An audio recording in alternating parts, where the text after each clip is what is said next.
अगली वो खबर जिसके गुनहगारों की सजा का इंतजार पूरा हिंदुस्तान कर रहा है। दिल्ली आतंकी हमले को करीब 7 दिन हो चुके हैं और अब एनआईए के हत्थे एक ऐसा शख्स चढ़ा है जो आतंकी उमर का वो सहयोगी है जो कथित तौर पर इस फिदायनी हमले में शामिल था। और एनआईए ने पहली बार इस मामले पर आधिकारिक तौर पर कई बड़ी बातें कही हैं। पूरी खबर इस रिपोर्ट में देखिए। आमिर, किसके कहने पे आपने ये अटैक किया है? आमिर, किसके कहने पे ये अटैक किया आपने? आमिर, किसके कहने पे ये अटैक किया आपने? आमिर, किसके कहने पे अटैक किया? आमिर, किसके कहने पे अटैक किया?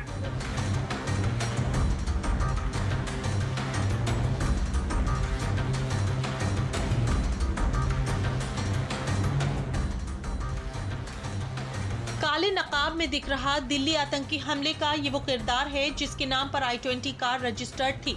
वही I-20 कार जो बम बनकर लाल किले के पास फटी और कई जिंदगियों को निगल गई। अब इसका असली आरोपी मालिक सामने आ गया है। नाम है आमिर राशिद अली। दावा है कि इसी ने कथित तौर पर आतंकी उमर को I-20 कार उपलब्ध करवाई थी। लिहाजा एनआईए ने रविवार को इसकी गिरफ्तारी की और फिर सोमवार को पटियाला हाउस कोर्ट में पेश किया। सुनवाई के बाद कोर्ट ने आमिर को 10 दिन की एनआईए की रिमांड पर भेज दिया। दावों के मुताबिक आमिर ने कथित तौर पर आतंकी उमर उल नबी को कार हासिल करने में मदद की थी।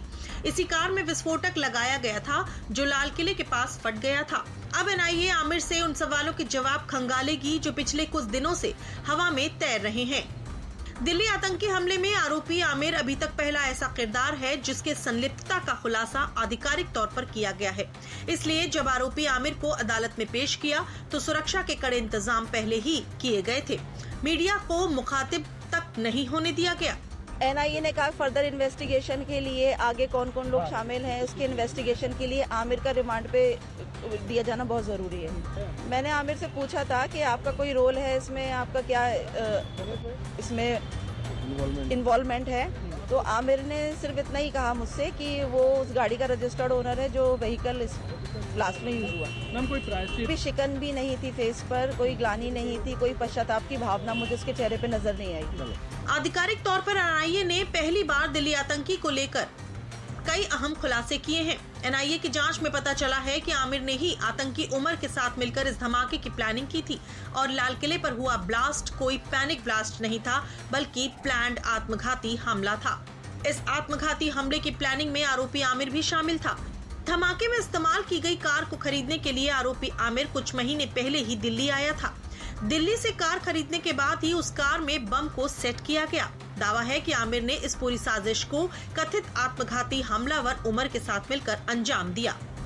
एनआईए ने आतंकी उमर नबी को सुसाइड बॉम्बर भी बताया है। साथ में इस आतंकी साजिश के कई डिजिटल सबूत मिले हैं जिसकी जांच दिल्ली, फरीदाबाद से लेकर जम्मू कश्मीर तक जारी है।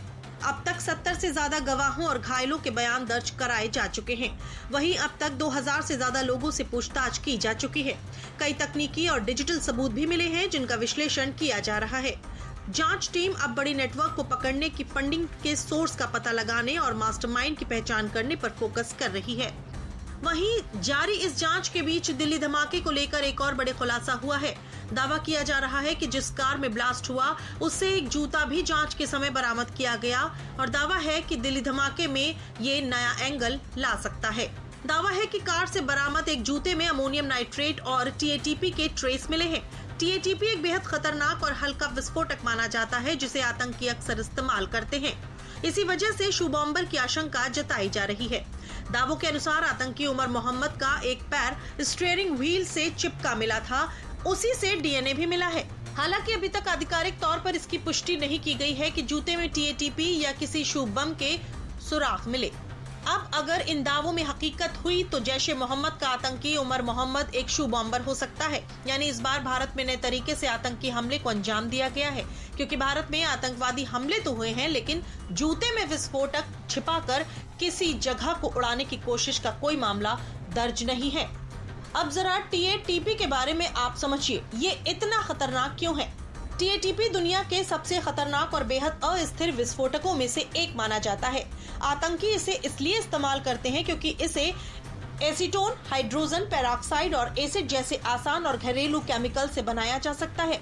ये वजन में बहुत हल्का होता है, लेकिन धमाका इतना ताकतवर करता है कि भारी नुकसान पहुंचा सकता है। इसकी सबसे बड़ी बात यह है कि इसमें धातु नहीं होती, इसलिए इसे स्कैनर और मेटल डिटेक्टर से पकड़ना मुश्किल हो जाता है। TATP की सबसे भयावह बात यह है कि मामूली झटके, रगड़ या थोड़ी सी गर्मी से भी फट सकता है। इसी वजह से इसे आतंकी दुनिया में मदर ऑफ सैटन यानी शैतान की मां कहा जाता है। इसका इस्तेमाल कई बड़े हमलों में हुआ है, जैसे 2005 के लंदन ब्लास्ट और 2016 ब्रसेल्स एयरपोर्ट अटैक। कई बार अब NIA इन सभी एंगल की जांच कर रही है और इस जांच में Delhi police, Jammu Kashmir police, Haryana police, UP police और अन्य केंद्रीय एजेंसियां भी लगातार इस आतंकी हमले के खुलासे में लगी हुई है। अगली खबर यूपी की